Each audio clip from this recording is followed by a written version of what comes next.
ثم أوحينا إليك أن اتبع ملة إبراهيم حنيفا وما كان من المشركين۔ محترم سامعین اور سامعات، سابقہ جمعہ میں سیرت ابراہیم علیہ السلام کا آغاز کیا کہ تمام انبیاء کو کچھ انبیاء پر فضیلت دی، اور تمام انبیاء میں سے ابراہیم علیہ السلام کو یہ فضیلت حاصل تھی کہ ان کا مکمل دین امت محمدیہ کے اندر شامل کیا گیا، اور حکم دیا گیا نبی صلی اللہ علیہ وسلم کو کہ ان اتبع ملت ابراہیم حنیفا، ابراہیم علیہ السلام کے دین کی پیروی کریں جو یک طرفہ دین تھا، ایک اللہ کی طرف مائل ہونے والے، ایک اللہ کی طرف کی عبادت کرنے والے تھے۔ وما کان من المشرکین، اور وہ مشرکوں میں سے نہیں۔ ان کے ابتدائی ایام بچپن کے اندر غور و فکر کرنا، تدبر، آباء و اجداد کے دین پہ نہ چلنا، تقلید کا رد، یہ ساری باتیں ہم نے سابقہ جمعہ کے اندر کی تھی۔ ابراہیم علیہ السلام نے جب غور و فکر کیا، ستاروں کو دیکھا، چاند کو دیکھا، سورج کو دیکھا، اور سب کے بارے میں یہی کہہ دیا کہ لا احب العافلین، میں غروب ہونے والوں کو پسند نہیں کرتا۔ آج ہم معاشرے میں دیکھتے ہیں کہ فلاں کی بات سنتے ہیں، فلاں کی سنتے ہیں، فلاں کی سنتے ہیں، اور ہم کسی نقطے پہ نہیں پہنچ سکتے کہ میں نے دیوبندی کی سنی، میں نے بریلوی کی سنی، میں نے اہل حدیث کی سنی، میں نے اہل تشریع کی سنی، میں نے سب کی سنی، اور مجھے کچھ سمجھ نہ آیا کہ میں کیا کروں۔ اب کیا میں اسلام کو چھوڑ دوں؟ کیا اسلام کو اپنائے رکھوں؟ میں کس فرقے کے ساتھ چلوں؟ ابراہیم علیہ السلام ہمیں یہاں پر رہنمائی کر رہے ہیں۔ جب ابراہیم علیہ السلام نے ان ساری چیزوں کو دیکھا اور دیکھنے کے بعد کسی نقطے پہ نہ پہنچ سکے کہ بھئی یہ تو سارے غروب ہونے والے ہیں، اور میری قوم بتوں کے پیچھے لگی ہوئی ہے جو کچھ نفع نقصان کے مالک ہی نہیں ہے، میں کس کو اپنا رب کہوں؟ تو کہا انی وجہت وجہی للذی فطر السماوات والارض حنیفا وما انا من المشرکین، میں اپنے آپ کو، میں اپنی سمت کو، میں اپنے چہرے کو اس ذات کی طرف کرتا ہوں، اس ذات کے سپرد کرتا ہوں، فطر السماوات والارض، جس نے سمان اور زمین بنائی ہے۔ میں نے کبھی اپنے ہاتھوں کو اٹھا کے یہ دعا کی ہو کہ یا اللہ میں نے تو ساری سرچ کر لی، میں نے تو ساری تحقیق کر لی، مجھے کچھ سمجھ نہیں آ رہا، میں اپنے اس معاملے کو تیرے سپرد کرتا ہوں، جو راہ راست والا ہے، جو صراط مستقیم والا ہے، مجھے اس پہ چلا دے، میرے لیے اس راستے کو آسان کر دے۔ کبھی کی ہم نے دعا؟ ہم کہتے ہیں نہیں، بس وہ زیادہ مفاد پرست ہیں، وہ زیادہ ہمارا ساتھ چلنے والے ہیں، ہم دنیاوی مفادات کو دیکھ کے اپنی آخرت کا راستہ سلیکٹ کرتے ہیں۔ دنیا میں میرے ساتھ کون کھڑا ہونے والا تھا؟ دنیا میں مجھے اپنے معاملات میں کون مدعو کرنے والا تھا؟ کس کی خوشی کے اندر مجھے شامل کیا گیا؟ میرے غم کے اندر کون شامل ہوا تھا؟ یہ دیکھ کے ہم اپنی آخرت کا راستہ سلیکٹ کر رہے ہیں۔ حالانکہ سیرت ابراہیم علیہ السلام سے یہ سبق نہیں ملتا۔ انی وجہت وجہی للذی فطر السماوات والارض، میں اپنی سمت، اپنا ٹارگٹ، اپنا راستہ، اپنی آخرت کی منزل اس رب کے سپرد کرتا ہوں جس نے آسمان بنائے ہیں اور زمین بنائی ہے، کیونکہ اس سے بڑی کوئی چیز ابراہیم علیہ السلام کو نظر نہیں آ رہی تھی۔ سورج دیکھا، چاند دیکھے، ستارے دیکھے، سب غروب ہو گئے، آسمان نظر آ رہا ہے یا زمین جس پہ رہ رہے تھے وہ نظر آ رہی تھی۔ کہا یہ ان کو بنانے والا رب ہے، اور میں اپنا معاملہ اپنے رب کے سپرد کرتا ہوں۔ اور یقیناً یہ بات یاد رکھنا، رب کعبہ کی قسم، رب کے سپرد کیے ہوئے معاملے کبھی بیکار اور رائگاں نہیں جاتے، اور رب کے سپرد کیے ہوئے معاملے کسی نہ کسی مقام پہ، ہدف پہ ضرور پہنچ جایا کرتے ہیں۔ ایک عیسائی خاندان، چند لوگ اس میں سے مسلمان ہو گئے۔ ایک لڑکی گھرانے کی پڑھی ہوئی، سلجھی ہوئی، عیسائیت کا پرچار کرنے والی، لوگوں کو تبلیغ کرنے والی، جو مسلمان ہوئے وہ دوسرے لوگوں کو مسلمان کرنے کی کوشش کرتے، اور وہ عیسائی عورت، وہ لڑکی رکاوٹ بننے والی، اس قدر اسلام کی مخالفت کرنے والی۔ آخر کار CSS کرتے ہوئے اللہ نے اس کو ایک سبجیکٹ کو پڑھتے ہوئے، ریسرچ کرتے ہوئے اس کو یہ سمجھ آ گئی کہ سب سے پسندیدہ دین، امن والا دین تو اسلام ہے۔ میں کہاں بھولی رہی، اس نے اللہ سے توبہ کی، اسلام قبول کر لیا۔ اب اس نے اسلام قبول کیا تو معاشرے کے اندر، خاندان کے اندر تو کہرام مچ گیا، نہ جانے لوگ کیا کیا کرنا شروع ہوئے۔ اس کا باپ اس کی آنکھوں کے سامنے سولی پہ لٹکنے کے لیے تیار کھڑا ہے۔ ماں نے اپنے جسم پہ پٹرول چھڑک لیا، پھینک لیا کہ میں ابھی جلنے لگی ہوں، ورنہ اسلام کو چھوڑ کے واپس سے سائیل پہ آ جاؤں۔ یہ بالکل سچا واقعہ ہے۔ اپنے کمرے میں گئی وہ لڑکی، ہاتھوں کو اٹھایا، دعا کی اپنے رب سے، وہی جو ابراہیم علیہ السلام نے کی تھی، انی وجہت وجہی للذی فطر السماوات والارض۔ اے رب، میں اپنا معاملہ تیری عدالت کے اندر، تیرے دربار کے اندر پیش کرتی ہوں۔ اگر میں حق پہ کھڑی ہوں، اگر اسلام، دین اسلام ہی سچا دین ہے، صراط مستقیم والا دین ہے، جنت میں جانے کا راستہ یہی دین ہے، تو اے رب تجھ پہ قسم ڈال کے کہتی ہوں کہ میرے خاندان میں کسی ایک کا ایک بال بھی ضائع نہیں ہونا چاہیے، ورنہ لوگ مجھے زندہ زمین میں گاڑ دیں گے کہ تیری وجہ سے تیرا باپ سولی پہ لٹک گیا، تیری وجہ سے تیری ماں نے پٹرول چھڑک کے آگ لگا لی۔ ڈال دیا اس نے معاملہ اپنے رب کی عدالت میں، رب کعبہ کی قسم، رب نے اس کے خاندان میں کسی کے ایک بال کو بھی نقصان نہیں ہونے دیا۔ ڈالو تو صحیح اپنا معاملہ اپنے رب کی طرف، چھوڑ دو 72 فرقے، چھوڑ دو ان کی جان، پیش کر اپنے رب کے سپرد کر، تحقیق کر، سب کی سن، دلیل مانگ، اپنے اذہان و قلوب کے ساتھ سوچ، تفکر کر، تدبر کر، پھر معاملہ اپنے رب کے سامنے پیش کر دے۔ رب، جو صراط مستقیم ہے وہ میرے لیے آسان کر دے، مجھے مفاد نہیں چاہیے، مجھے دنیا کی خوشیاں نہیں چاہیے، مجھے صراط مستقیم چاہیے، مجھے صراط مستقیم پر چلا دے۔ اپنا معاملہ اللہ کی عدالت کے سپرد کر۔ یہ کہتی ہے سیرت ابراہیم، انی وجہت وجہی للذی فطر السماوات والارض۔ اپنا معاملہ اللہ کے سپرد کر دیا، اللہ نے سمجھ دی، بوجھ دی، رشد دی، ہدایت دی۔ سب سے پہلے اپنے آپ کو سدھارا۔ ہم کیا کرتے ہیں معاشرے میں؟ دوسروں کو باتیں کرتے ہیں، فلاں نماز نہیں پڑھتا، فلاں کے بیٹے آوارہ ہو چکے ہیں، فلاں کی بیٹیوں کے یہ معاملات ہیں، فلاں کے گھرانے کے تو یہ معاملات ہیں، لیکن اپنی طرف نہیں دیکھتے۔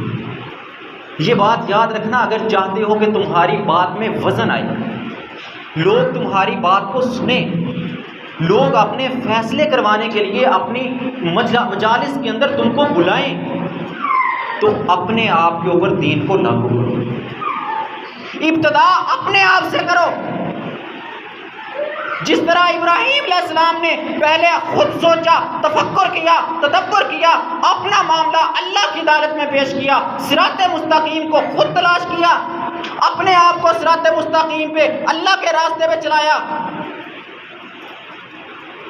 کتنی پیاری بات کی کسی بزرگ نے کہ ہم دوسری کی طرف انگلی اٹھاتے ہیں نا کہ وہ جو کر رہا ہے، وہ اس طرح کر رہا ہے، اس کا یہ معاملہ، اس کے یہ معاملہ، تو یہ یاد رکھنا اسی ہاتھ کی 3 انگلیاں تمہاری طرف اشارہ کر رہی ہیں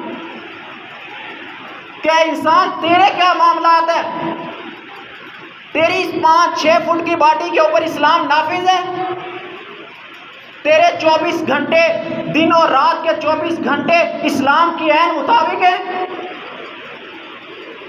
تیرے گھرانے کے اندر رہنے والے افراد، تو ان کے اوپر حکمران، تیری وہ سلطنت، کیا وہاں پر اسلام کا نفاذ ہے؟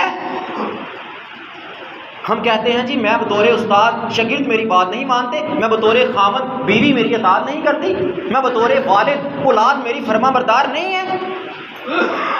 تو اپنے رب کا کتنا فرما بردار ہے؟ رب کعبہ کی قسم یہ بات یاد رکھنا، جتنی ہم اپنے رب کی فرما برداری کریں گے، ہمارے ماتحت لوگ اتنی ہماری فرما برداری کریں گے، جتنی ہم اپنے رب کی نافرمانیاں کریں گے، ہمارے ماتحت لوگ اتنے ہی ہمارے نافرمان ہوں گے۔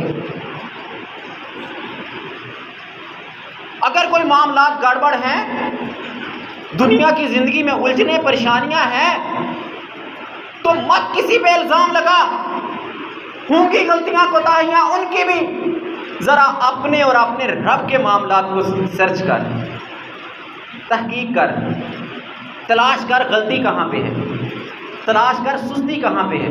جب تیرے اور تیرے رب کے معاملے میں سستی آتی ہے، کوتاہی آتی ہے، پھر رب تیرے ماتحت لوگوں کو تیرے مخالف کھڑا کر دیتا ہے۔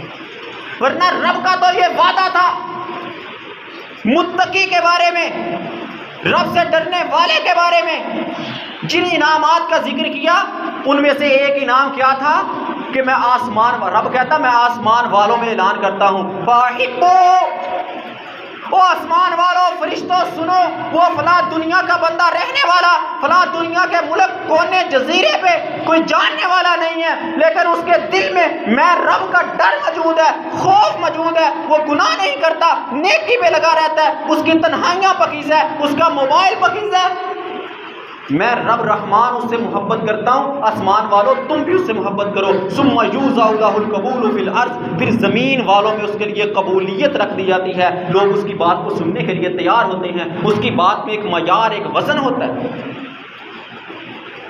یہ تو نبوت والی زبان کا وعدہ ہے، رب رحمان نے وعدہ دیا نبی محمد صلی اللہ علیہ وسلم کی زبان کے راستے سے کہ تم اللہ کے متقی اور پرہیزگار بن جاؤ، اللہ تمہاری بات، تمہارا روب، تمہارا دبدبہ دنیا والوں کے دلوں میں ڈال دے گا۔ دنیا والے کیسے تمہارے نافرمان ہو سکتے ہیں؟ ہاں، ابراہیم علیہ السلام نے بھی یہی کیا تھا، اپنے آپ کو پہلے سدھارا تھا۔ یہ دعوت کے اصولوں میں سے سب سے پہلا اصول ہے، دعوت وہ جو دوسرے پہ اثر کرے، بات وہ جو دوسرے کے دل میں گھرچ کر جائے۔ اپنے آپ کو پہلے سدھارو۔ جب خود جو بات دوسرے کو کہنے لگے ہو، سمجھ نہیں آتی میں اپنے آپ کو کیسے سدھاروں، میں کیسے اپنے آپ پہ دین نافذ کروں، جو بات دوسرے کو کہنے لگے ہو پہلے یہ سوچو کہ تم اس پہ عمل کر رہے ہو، کیا تمہارے گھرانے میں اس پہ عمل ہو رہا ہے، کیا تمہارے بیٹے بیٹیاں، تمہاری بیوی، تمہاری بہنیں اس کے اوپر عمل پیرا ہیں؟ اگر ہیں تو دوسرے کو تبلیغ کرو، نہیں تو پہلے اپنے آپ کو درست کرو، پھر دوسرے کو تبلیغ کرو، پھر اس کے اندر اثر آئے گا۔ سب سے پہلے ابراہیم علیہ السلام نے اپنے آپ سے آغاز کیا، اپنے آپ کو خود تفکر کیا، تدبر کیا، صراط مستقیم کو تلاش کیا، اپنا معاملہ اللہ کے سپرد کیا، پھر آئے گھر والوں کے پاس۔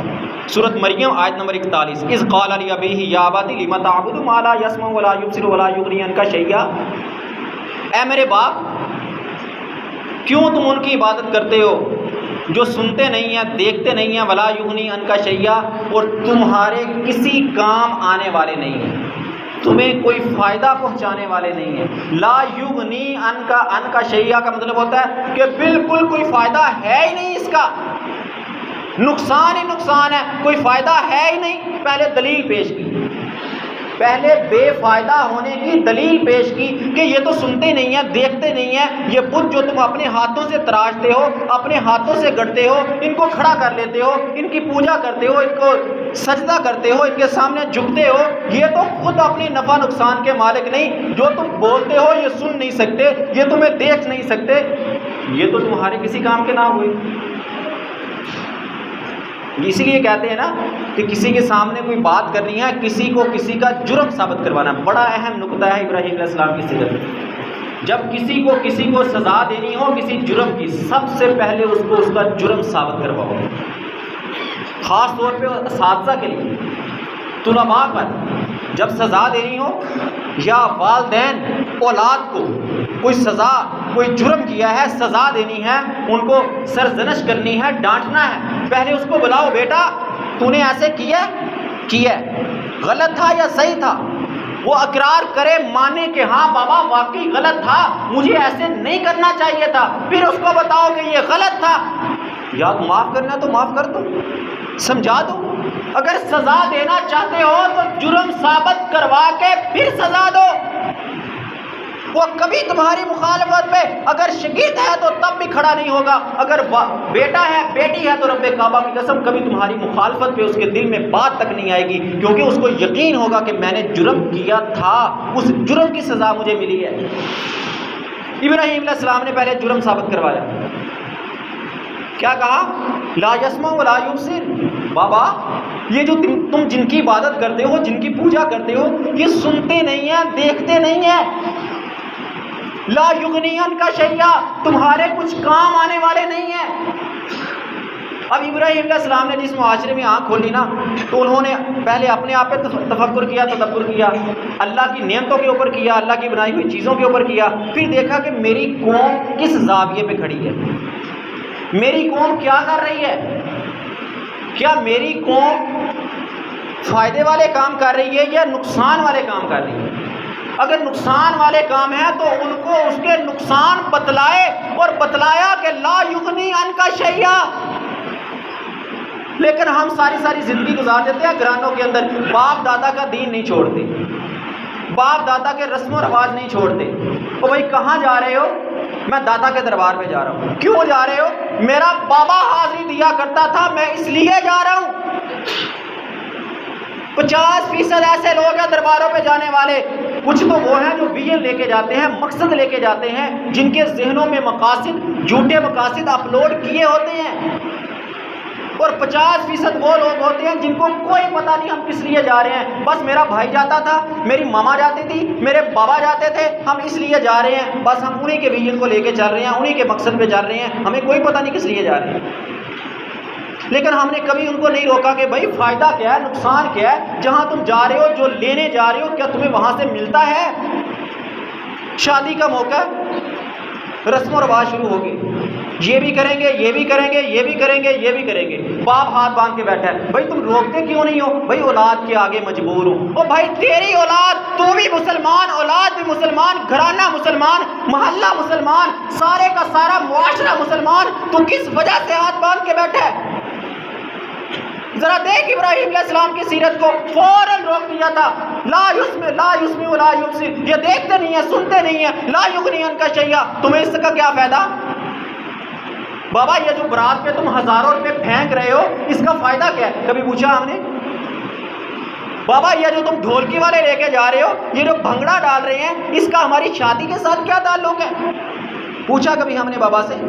یا بابا بیٹے مجبور کر رہے ہیں، بابا نے کبھی بیٹوں سے پوچھا ہو کہ بیٹے تم یہ جو کر رہے ہو، اس کا شادی کے ساتھ کیا تعلق؟ تو مسلمان ہے، صحابہ کا پیروکار ہے، تیرے لیے زندگی رسول اللہ صلی اللہ علیہ وسلم کی اسوہ حسنہ تھی، کیا تم ان کی شادیوں کو بھول چکے ہو؟ کیا ان کے اسوہ حسنہ کو بھول چکے ہو؟ کہا تھا نبی صلی اللہ علیہ وسلم نے کہ قیامت کے قریب فحاشی عام ہو جائے گی، زنا عام ہو جائے گا، غیرت ختم ہو جائے گی، بغیرتی پھیل جائے گی۔ رب کعبہ کی قسم سبب شادیاں لیٹ کرنا ہے۔ ایک مثال دیتا ہوں، عقل مند کے لیے اشارہ کافی ہے۔ گلاس میں پانی ڈالو نا، گلاس میں پانی، جب پانی بھر جائے تو پانی گلاس سے باہر آنا ہی آنا ہے، ہر صورت آنا ہے۔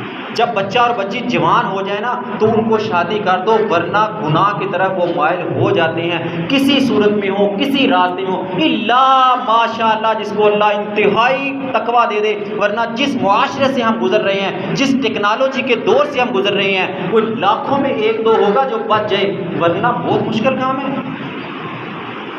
یہ مت سمجھنا کہ ہم بڑے متقی، بڑے پرہیزگار، نماز تہجد والے پرہیزگار۔ اگر تمہاری اولادیں شادیاں لیٹ کرنے کی وجہ سے گناہ میں پڑ گئی، رب کعبہ کی قسم والدین برابر کے مجرم ہیں، برابر کے گناہ میں شریک ہیں۔ کیوں نہیں کی تھی وہ شادیاں تم نے؟ پیسے کا انتظار تھا، آگے والے کی کوٹھی نہیں بنی تھی، بیٹے کی جاب نہیں لگی تھی۔ کہاں گئی وہ صحابہ کی سیرت؟ صحابی کہتا ہے میری شادی کر دو، عورت آتی ہے شادی کے لیے، شادی کر دو، صحابی کہتا ہے، اللہ کے نبی کہتے ہیں جا حق مہر کے لیے کوئی چیز لے کے آ۔ پورا گھر چھان مارا، حق مہر کے لیے لوہے کی انگوٹھی تک نہ ملی، جسم پہ 2 کپڑے نہیں تھے، صرف ایک ازار بند تھا۔ کہا اگر یہ آدھا پھاڑ کے حق مہر دے گا، نہ تیرے کام کا نہ اس کے کام کا۔ کہا قرآن آتا ہے؟ کہا ہاں قرآن تو آتا ہے۔ غربت دیکھ لو، غربت کی انتہا ہے، جسم پہ صرف ایک کپڑا ہے، گھر میں کچھ نہیں ہے، اور غربت اتنی ہے قرآن یاد کیا ہوا ہے۔ کہا جا اس کو قرآن سکھلا دے، قرآن حق مہر میں سکھلانے کے بس تیرا اس سے نکاح کرتا ہوں، شادی ہو گئی۔ بہرحال موضوع نہیں ہے، باتیں بہت ہے کرنے والی، ہم معاشرے میں بولتے نہیں۔ اپنی سوچ، اپنا ویژن تو پیش کر، سامنے والے کا ماننا نہ ماننا اپنی جگہ پہ، کم از کم تو اللہ کے دربار میں جا کے کہہ سکے گا یا اللہ میں نے ان کو بتلایا تھا، یہ غلط ہے، یہ صحیح ہے۔ یہ نہیں کھڑے ہوئے تو میں کیا کروں؟ کتنے ایسے گھرانے ہیں جہاں کے بڑے والدین، یہ جہاں کے بڑے بیٹے سمجھدار، ہر بات سمجھنے والے ہوتے ہیں، یہ غلط ہے، یہ صحیح ہے، اور وہ اپنے چھوٹوں کے اوپر، اپنے ماتحت کے اوپر لاگو کر سکتے ہیں، لیکن نہیں کرتے۔ معاشرے والے کیا کہیں گے؟ شادی کا موقع ہے، تم نے یہ بھی نہ کیا، تم یہ بھی نہ کر سکے، ایک ہی تو بیٹی تھی، کیا تم اس کی بیٹی کے اوپر، شادی کے اوپر یہ بھی نہ کر سکے؟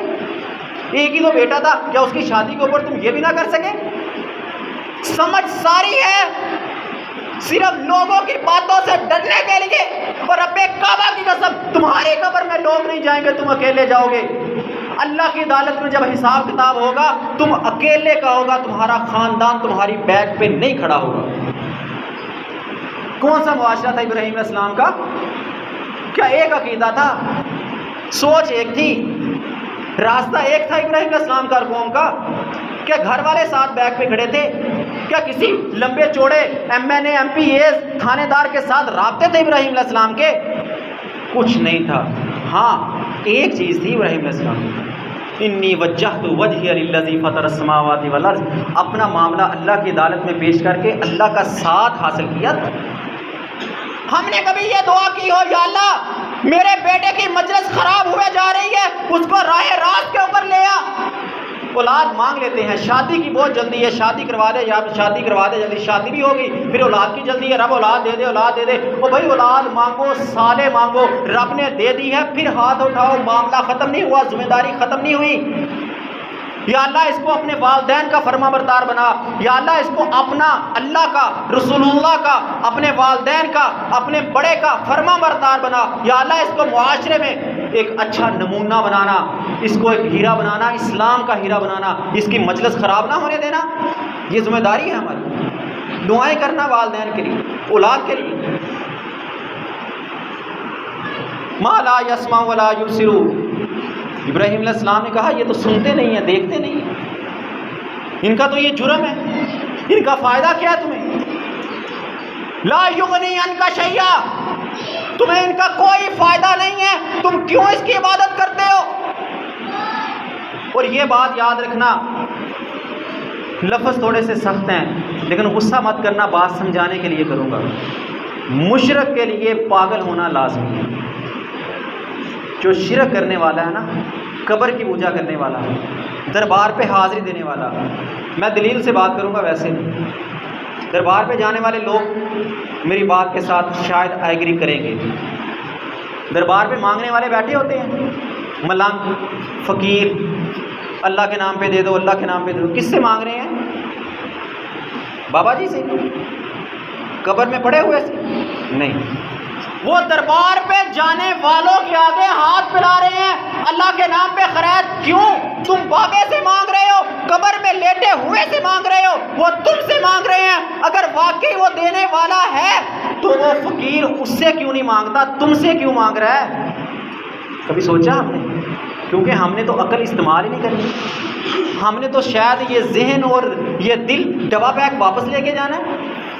بس جیسے باپ دادا کرتے تھے ویسے ہی کریں گے، جیسے باپ دادا کرتے تھے ویسے ہی کریں گے۔ اور بھائی کبھی سوچ تو صحیح کہ جس طرح ابراہیم علیہ السلام نے اپنے باپ کے سامنے کھڑے ہو گئے، او بابا سنو، لا یسمع ولا یبصر، یہ سنتے نہیں ہیں، دیکھتے نہیں ہیں، تمہارے کیا کام آئیں گے؟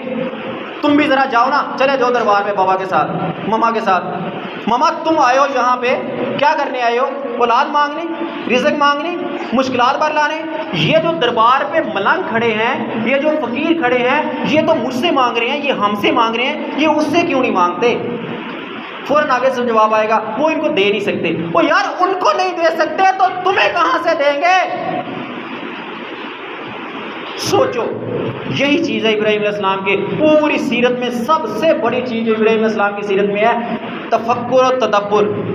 سوچو، کوئی بھی اپنے آپ کے معاشرے، ایک دو مثالیں میں نے دی ہیں، کوئی بھی تمہارے معاشرے میں کام تمہارے سامنے آتا ہے نا، سوچو یہ صحیح ہے کہ غلط ہے۔ ایک مثال اور ذہن میں آ گئی، ہمارے معاشرے میں کولڈ ڈرنک، خاص طور پہ بھی گرمیاں کا موسم ہے، کولڈ ڈرنک اس قدر چلتی ہے، اس قدر چلتی ہے، اگر یوں کہہ دوں تو شاید غلط نہیں ہے کہ شاید کچھ آنے والے سالوں میں پانی کی بجائے کولڈ ڈرنک زیادہ چلے گی۔ پیپسی، 7 اپ، کوک، ڈیو، اب تو پتہ نہیں کیا کیا نئی آ گئی ہیں نا، کتنے نام نئے ہیں۔ رب کعبہ کی قسم اٹھا کے کہتا ہوں، یہ انتہائی لا یغنی عنک شیئا، یہ تمہارے کسی کام کی نہیں ہے، کوئی فائدہ نہیں ہے کوئی معاشرے میں آواز اٹھانے والا؟ یہ تمہارے گردوں کو برباد کرنے والی، تمہارے جگر کا ستیہ ناش کرنے والی، ہارٹ اٹیک کا سبب بننے والی، گویا کہ بیماریاں جتنی بھی گنوا لو کم ہیں، یہ 20 بیماریوں کا سبب بننے والی ہے کولڈ ڈرنک۔ مہمان کے سامنے نہ رکھی جائے تو غصہ کر جاتا ہے، اچھا اب ہم لسی کے قابل رہ گئے، اب شکنجی ہمارے حصے میں آنی تھی، کیا تمہارے پاس کولڈ ڈرنک کے پیسے نہیں تھے؟ مجھے کہتے میں پیپسی لیے آتا۔ انا للہ و انا الیہ راجعون۔ او بھائیو یہ نقصان ہے، نقصان۔ اپنی قبر کو خود مت کھودو، اپنی جڑوں کو خود مت کاٹو۔ بچوں کے اندر ہم یہ جو سلنٹیاں، یہ لیز، یہ پاپڑ، یہ کیا کیا چیزیں لا کے دیتے ہیں، کبھی اکثر یہی کہا جاتا ہے کہ جو انسان کھاتا ہے اس کا اثر ہوتا ہے۔ غلط تو نہیں ہے میری بات؟ وہ جو تم اس کو سلنٹی، لیز، پاپڑ کھلا رہے ہو، اگر یوں کہہ دوں کہ لا یغنی عنک شیئا، اس کا کوئی فائدہ نہیں ہے، تو صحیح کہہ رہا ہوں نا؟ اس کے اندر کیا کوئی وٹامنس ڈالے ہوئے ہیں؟ کیا اس کے اندر کوئی فائدے والی چیز ڈالی ہوئی ہے؟ ایک ساتھی بتا رہا تھا، میں نے خود نہیں دیکھا، ساتھی بتا رہا تھا کہ یہ جو چیزیں بنتی ہیں نا، بنتی ہیں یہ سور کی چربی میں ان کو تلا جاتا ہے، سور کی چربی کے اندر۔ اور سور، اس کے بارے میں کہا گیا ہے کہ دنیا نے ریسرچ کی ہے، دنیا نے ریسرچ کی ہے کہ ٹوٹل جتنے جانور ہیں اس کرۂ ارض کے اوپر سب سے بے غیرت جانور سور ہے۔ وہ نہ جانے کس کس طرح سے اس مسلمان معاشرے کے اندر غیرت کا جنازہ نکال رہے ہیں۔ بچپن سے یہ باتیں آج کل کتنا معاشرے میں ہم سنتے ہیں، بچے جلدی جوان ہو رہے ہیں۔ یہ 2-4 دن کی پہلے کی بات ہے، ایک ساتھی راستے میں کھڑا ہو کے مجھ سے مسئلہ پوچھ رہا تھا، میری بچی جوان ہو گئی ہے، وہ کیا معاملات ہیں، قرآن پڑھے نہ پڑھے، مسجد جائے، وہ چھوٹی ہے، مسجد جائے، 4تھی کلاس میں پڑھتی ہے بچی، 4تھی کلاس میں، جہارم میں پڑھنے والی بچی جوان ہو گئی ہے۔ کیا ہم ان کو کھلا رہے ہیں؟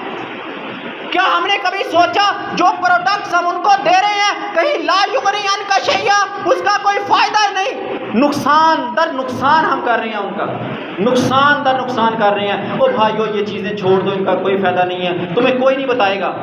کیوں؟ کولڈ ڈرنک والے مخالف ہو جائیں گے، یہ سلنٹیاں، لیز، پاپڑ والے، یہ ایجنسیاں، یہ NGOs، تم مولوی کے مخالف کھڑی ہو جائیں گی۔ میں نہیں ڈرتا کسی سے، وہی سیرت ابراہیم تمہیں بتانے آیا ہوں۔ جس طرح ابراہیم علیہ السلام اکیلے ایک طرف تھے، پورا معاشرہ ایک طرف تھا، انہوں نے کھڑے ہو کے کہہ دیا تھا لا یسمع ولا یبصر لا یغنی عنک شیئا، یہ سنتے نہیں ہیں، دیکھتے نہیں ہیں۔ او یارو اس کی حالت تو دیکھو، کولڈ ڈرنک کھولتے ہو اس میں سے کیا نکلتا ہے؟ گیس۔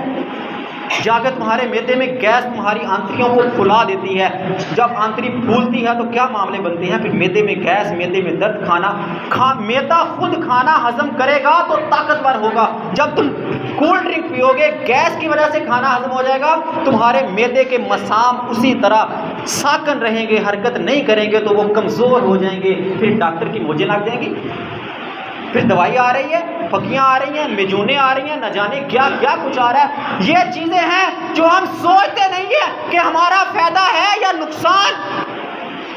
ابراہیم علیہ السلام نے یہی سوچ اپنے معاشرے میں ڈیولپ کی تھی، پورا معاشرہ مخالفت میں کھڑا تھا، کہا تھا لا یغنی عنک شیئا۔ وہ معاشرے والوں سوچ لو، یہ جن بتوں کی سن لو، یہ جن بتوں کی تم پوجا کرتے ہو تمہارے کسی کام آنے والے نہیں ہیں۔ آج تمہیں یہی بتانے والا ہوں، وہ مسلمانوں، وہ اس علاقے کے رہنے والے لوگوں، سب کو یہ پیغام دینا چاہتا ہوں، یہ کولڈ ڈرنک اور یہ جدید پروڈکٹس جس کو ہم جدیدیت سمجھ کے کھاتے ہیں، یہ تمہارے کچھ کام آنے والے نہیں ہیں، تمہارے بچوں کا بچپن برباد کر رہی ہیں۔ ہاں، اس کی بجائے تم تازہ فروٹ لے کے آؤ، وہ بچوں کو کھلاؤ، تھوڑا لے آؤ۔ وہ بڑے عقل مند لوگ یہ بات کیا کرتے ہیں، تھوڑا کھا لو پر اچھا کھا لو، ناکام، گھٹیا، فاسد، زیادہ کھانے کی بجائے تھوڑا کھا لو پر اچھا کھا لو، یہ تمہیں تمہاری بچوں کے اندر کام آئے گا، ان کی صحت اچھی کرے گا، ان کو ڈیولپ کرے گا معاشرے کے اندر۔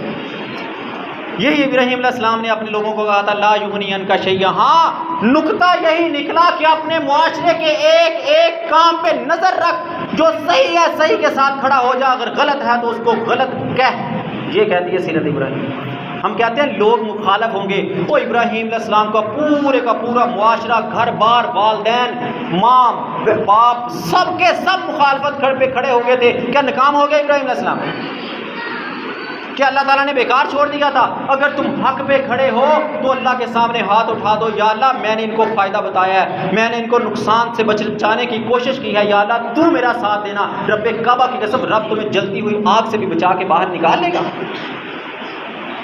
کھڑا تو ہو اپنے خاندان کے سامنے، ایک دفعہ کہہ کے تو دیکھ کہ شادی ہوگی تو سادگی کے ساتھ، نہیں ہوں گے رسم و رواج، نہیں ہوں گی بدعات اور خرافات، باپ فوت ہوا تو نہیں ہونے دوں گا کوئی بدعت خرافات، سادگی کے ساتھ نبی صلی اللہ علیہ وسلم کے طریقے کے ساتھ دفن ہوگا، تجہیز ہوگی، نبی صلی اللہ علیہ وسلم کے طریقے کے ساتھ وراثت تقسیم کی جائے گی، بہنوں کا حق بھی دوں گا، بھائیوں بیٹیوں کا حق بھی دوں گا، سب کا حق دوں گا۔ کون ہے جو میرے راستے میں رکاوٹ بننے والا ہے؟ رب کعبہ کی قسم کوئی رکاوٹ نہیں بن سکتا۔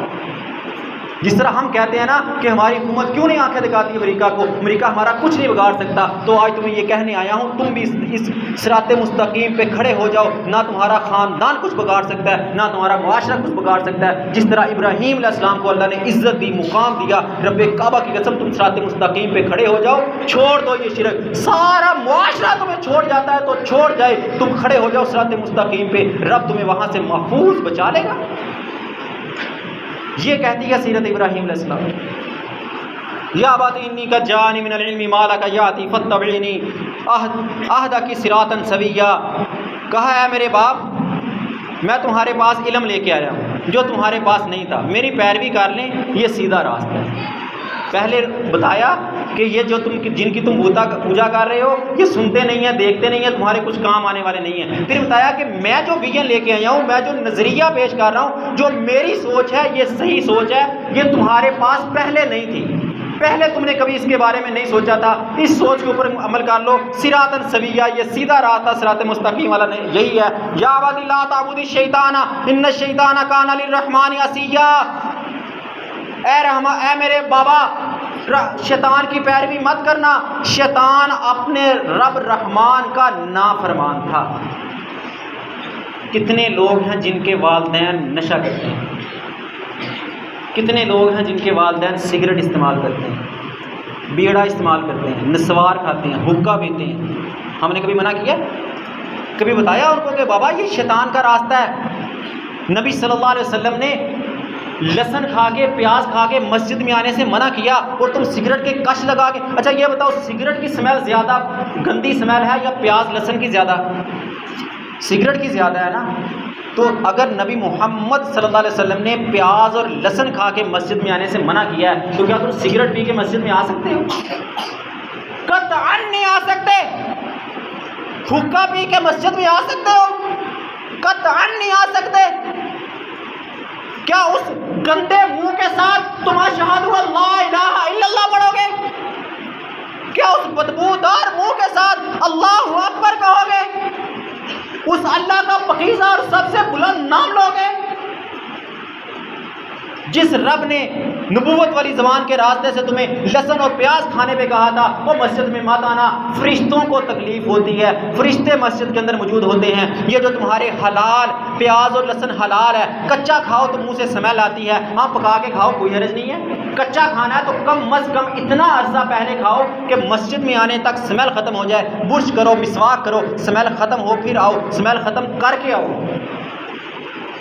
اور تم سگریٹ پہ سگریٹ، اور یقیناً تم اس بات کی گواہی دو گے کہ سگریٹ پینے والا، نشہ کرنے والا، اس کا گزارا نہیں ہے ہر گھنٹے کے بعد سگریٹ نہ پیے۔ یہ تو میں نے کافی زیادہ عرصہ، کافی ٹائم زیادہ بتا دیا۔ 5 10 منٹ 15 منٹ آدھا گھنٹہ cigarette cigarette cigarette cigarette cigarette نسوار، ایک پھینکتے ہیں پھر رکھ لیتے ہیں، دوسری پھینکتے ہیں پھر رکھ لیتے ہیں، گزارا نہیں ہے اس کے بغیر۔ کیسے آؤ گے مسجد میں؟ کیا تمہاری نمازیں اللہ کے ہاں قابل قبول ہو رہی ہیں؟ کیا فرشتے تمہاری نمازیں لکھیں گے تمہارے قریب آ کے؟ کس نے اپنے معاشرے کے اندر یہ سوچ پیدا کی؟ کس بیٹے نے کھڑے ہو کے اپنے باپ کو کہا بابا ہر بات تمہاری ماننے کے لیے تیار ہوں، لیکن سگریٹ کی ڈبی میں نہیں لا کے دوں گا، نسوار کی گڑیا میں نہیں لا کے دوں گا؟ کیوں؟ یہ شیطان کا راستہ ہے۔ ابراہیم علیہ السلام نے اس معاشرے کے اندر کھڑے ہو کے کہا تھا بابا یہ شیطان کا راستہ ہے، اس کے اوپر مت چلنا۔ شیطان اپنے رب رحمان کا نافرمان تھا، تم اپنے رب رحمان کی نافرمانیاں مت کرو۔ پیغام تو دو، اپنا نظریہ تو پیش کرو، ان کے سامنے بیان تو کرو، مان جائیں تو تمہارے لیے صدقہ جاریہ ہے، نہ مانے تو کم از کم قیامت کے دن کھڑے ہو کے یہ کہو گے یا اللہ میں نے ان کو حق و باطل میں فرق بتا دیا تھا، میں نے ان کو شیطان اور رحمان کے راستے میں فرق بتا دیا تھا، میں نے ان کو بتا دیا تھا فائدہ اس میں ہے نقصان اس میں ہے، آگے انہوں نے نہیں مانا تو ان کی مرضی، میں نے تو اپنی ذمہ داری ابراہیم علیہ السلام کی سیرت پہ عمل کرتے ہوئے بتلا دی تھی۔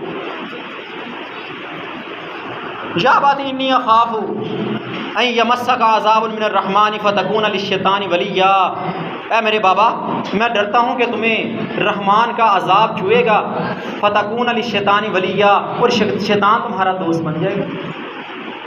اگر تم اسی راستے پہ چلتے رہے، شیطان کو خوش کرتے رہے، بتوں کے سامنے جھکتے رہے، ہمارے معاشرے میں جس طرح قبروں کو سجدہ، درختوں کو سجدہ، اولاد درختوں سے مانگنا، دربار پہ جا کے رسیاں باندھنا، دھاگے باندھنا، انگلی کے اوپر چھلا ڈال لینا، گلے میں تعویذ لٹکا لینا، نظر بد سے بچنے کے لیے، رزق کے لیے دکان پہ کوئی چیز لکھ کے تعویذ نما لٹکا لینا، گھر کے اندر کو ٹوٹا ہوا برتن چھت پہ رکھ لینا نظر بد سے بچنے کے لیے، اگر تم اسی راستے پہ چلتے رہے تو پھر یاد رکھنا، جس طرح ابراہیم علیہ السلام نے کہا تھا کہ مجھے خطرہ ہے کہ تمہیں رب رحمان کی طرف سے عذاب پہنچے گا، تم بھی ذرا سوچو اس پہ کہ تمہارا وہ کیا جانے والا کام اللہ کو خوش کر رہا ہے یا شیطان کو خوش کر رہا ہے؟ اللہ تمہارا دوست بن رہا ہے یا شیطان تمہارا دوست بن رہا ہے؟ اگر اللہ تمہارا دوست ہے اس کام پہ تو رب کعبہ کی قسم پوری دنیا تمہاری مخالفت پہ کھڑی ہو جائے، تمہارا ایک بال اللہ کے حکم کے بغیر بیکار نہیں کر سکتی۔ اور اگر تم شیطان کے راستے پہ کھڑے ہو،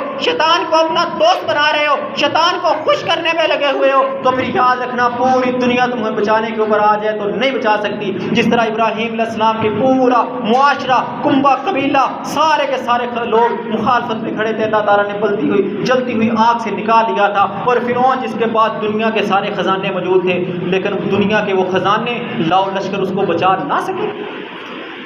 اللہ نے ان لشکروں کے ساتھ اس کو پانی کے اندر غرق کر کے بتا دیا تھا دنیا کو، اور دنیا والوں شیطان کو خوش کرو گے تو رب پانی میں تمہارے شیطانوں سمیت تمہیں پانی میں غرق کر سکتا ہے۔ اگر رب رحمان کو خوش کرنے پہ لگ جاؤ گے، خاندان، کنبہ، قبیلہ، معاشرہ، گھر والے سارے مخالفت میں کھڑے ہو جائیں کہ بھائی تو نے مذہب چینج کر لیا، تو نے اپنا قبلہ چینج کر لیا، اب تو باپ دادا کو چھوڑ کے ان کے ساتھ مل گیا، اب تو ہم تجھے برے لگنے لگ گئے، اب وہ غیر تجھے اچھے لگنے لگ گئے، جو مرضی کہتے رہے، لا یخاف لومۃ لائم، مومن کسی ملامت کرنے والے کی ملامت سے نہیں ڈرتا۔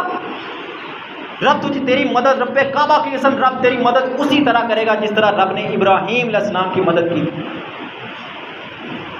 کہنے لگے ابراہیم علیہ السلام، قال السلام علیک ساستغفر لک ربی انہ کان بی حفیا واعتذر لکم، تم پر سلامتی ہو، میں تمہارے لیے ان قریب اللہ سے بخشش طلب کروں گا، وَإِنَّهُ كَانَ بِي حَفِيًّا، ہاں میرا رب بڑا مہربان ہے، اور میرا رب، اور میں تم سے علیحدگی اختیار کرتا ہوں۔ ہم جو کہتے ہیں نا، مجبوری، خاندان، کنبہ قبیلہ، بیوی، ماں، باپ، بچے، اولاد، یہ سارے بہانے ہیں نا ہمارے صراط مستقیم پہ نہ آنے کے۔ سنو ابراہیم علیہ السلام نے کہا تھا آتذر لکم، تم نہیں نہ مانتے میری بات، تمہیں یہ صراط مستقیم اچھا نہیں نہ لگتا، تمہیں حنیفہ، یک طرفہ، زمین و آسمان کے پیدا کرنے والے رب کی عبادت اچھی نہیں نہ لگتی، تو تمہیں تمہارا نظریہ مبارک ہو، تم پر سلامتی ہو۔ پھر بھی ان کے لیے سلامتی کی دعا کی کہ اللہ تمہیں ہدایت دے گا، اللہ تمہارے لیے ہدایت کے راستے شاید کھول دے، آسان کر دے، لیکن میں تم سے علیحدہ ہوتا ہوں، میں تمہاری ان بدعات، خرافات، شرک کے ساتھ میں داخل نہیں ہو سکتا۔ بڑا بیٹا ہے، باپ ہے، ہو جا الگ، کہ اگر تم نے یہ بدعات، خرافات یہ نہیں چھوڑنی تو میں تمہارے خوشی کے اس معاملے سے الگ ہوں، میں نہیں داخل ہوتا اس میں، جاؤ تم کر لو جا کے شادیاں۔ اگر اس باپ بیٹے کی وفات پہ تم نے یہ رسم و رواج نہیں چھوڑنے، سنو میں ابراہیم علیہ السلام کی سیرت پہ عمل کرتا ہوا میں اس سارے معاملے سے الگ ہوتا ہوں، جاؤ تم نے جو کرنا ہے۔ پھر جواب بھی اللہ کو تم اکیلے دو گے، اور یہ بات یاد رکھنا، میں لاکھ مجبوریاں بیان کرتا رہوں، لاکھ بہانے بیان کرتا رہوں، اگر میں ان بدعات، خرافات، اگر ان فضولیات کے اندر شامل ہوا تو جہاں وہ اللہ کے سامنے جواب دے ہوں گے، میں بھی اللہ کے سامنے کھڑا ہوں گا، اللہ کہے گا تو بھی ان کے ساتھ شامل تھا، تو الگ کیوں نہیں ہوا ان سے، شامل کیوں ہوا ان کے ساتھ، حصہ کیوں بنا تھا ان کا۔ یہ کہتی ہے ابراہیم علیہ السلام کی سیرت، وما تدعون من دون اللہ وادعو ربی عسى ان لا اکون بدعاء ربی شقیا، ہاں میں تم سے بھی الگ ہوتا ہوں، اور جن کی تم عبادت کرتے ہو میں ان سے بھی الگ ہوتا ہوں، نہ میں تمہارے ساتھ چلتا ہوں، نہ میں تمہارے بتوں کے ساتھ چلوں گا، نہ میں تمہارے رسم و رواج کے ساتھ چلوں گا، نہ میں تمہارا کلچر اپناؤں گا، نہ میں تمہاری تہذیب کے ساتھ چلوں گا، میں سب کچھ چھوڑ کے تمہیں بھی چھوڑتا ہوں، تمہارے سارے معاملات کو بھی چھوڑتا ہوں، میں اپنا معاملہ اللہ کی عدالت کے سپرد کرتا ہوں، اور ہاں میرا رب محروم کرنے والا نہیں ہے، میرا رب ضرور مجھے صراط مستقیم چلائے گا، صراط مستقیم پر چلائے گا۔ یہ تھا ابراہیم علیہ السلام کا دوسرا سٹیپ جو انہوں نے اپنے گھرانے کے اندر پیش کیا۔